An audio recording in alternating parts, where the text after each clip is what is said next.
What's up guys, welcome back to another GigaGeek video, and today I will be building another PC with the RTX 3070 and a Ryzen 7 5800X. It took me forever to get this card, but I finally got my hands on it.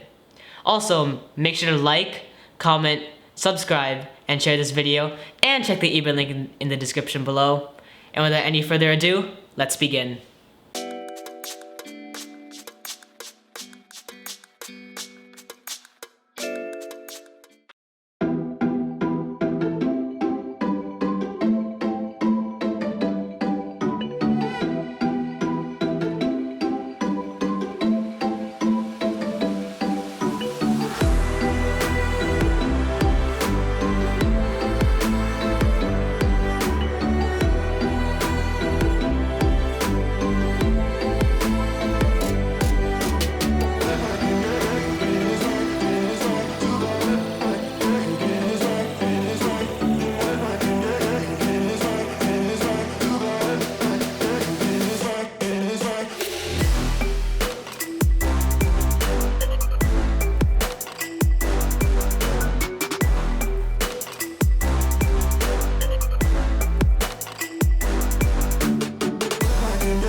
Now, let's just get straight into the part explanation. Starting off with the CPU.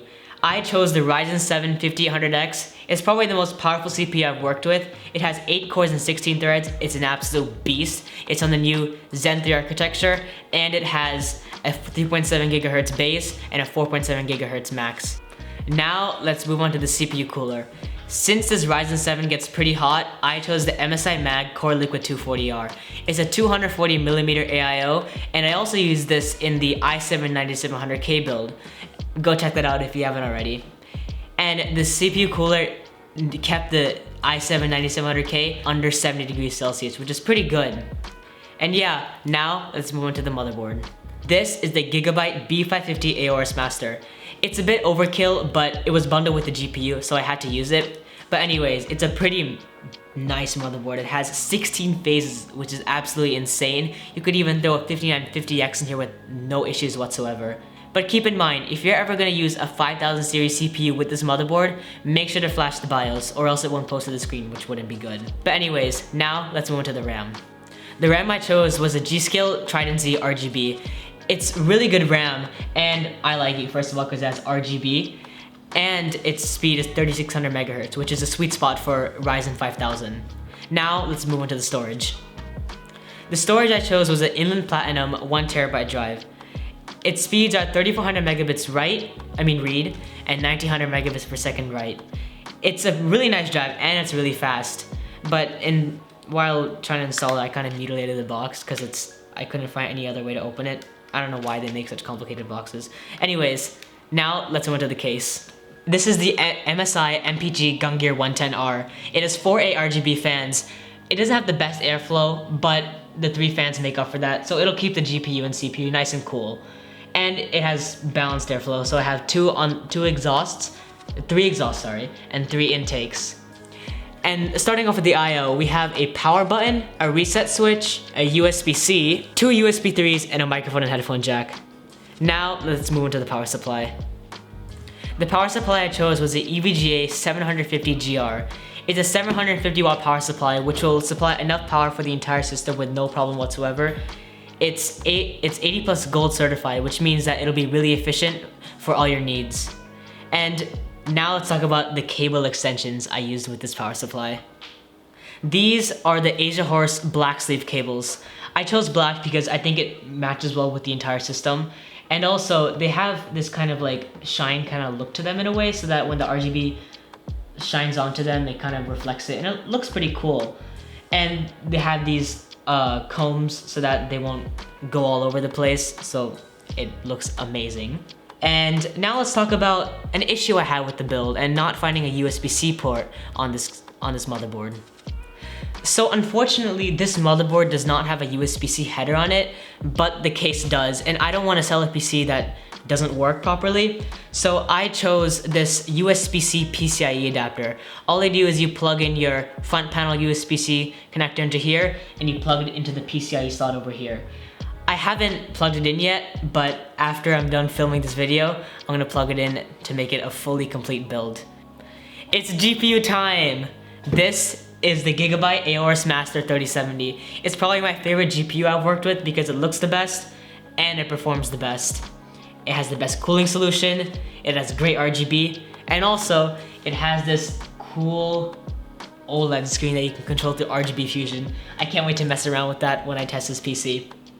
I hope you guys enjoyed this build montage, benchmark, and parts explanation of this PC build that I just did. It took me around 4 or 5 hours, which isn't too bad considering all the stuff I had to do, and I had a lot of fun obviously. And yeah, with that said, make sure to check the eBay link in the description below, like, comment, share this video, and subscribe for future videos. And last thing, if you want to know how to get your hands on a new shiny RTX 3000 series GPU, leave a comment down below. Thank you for watching, and see you next time.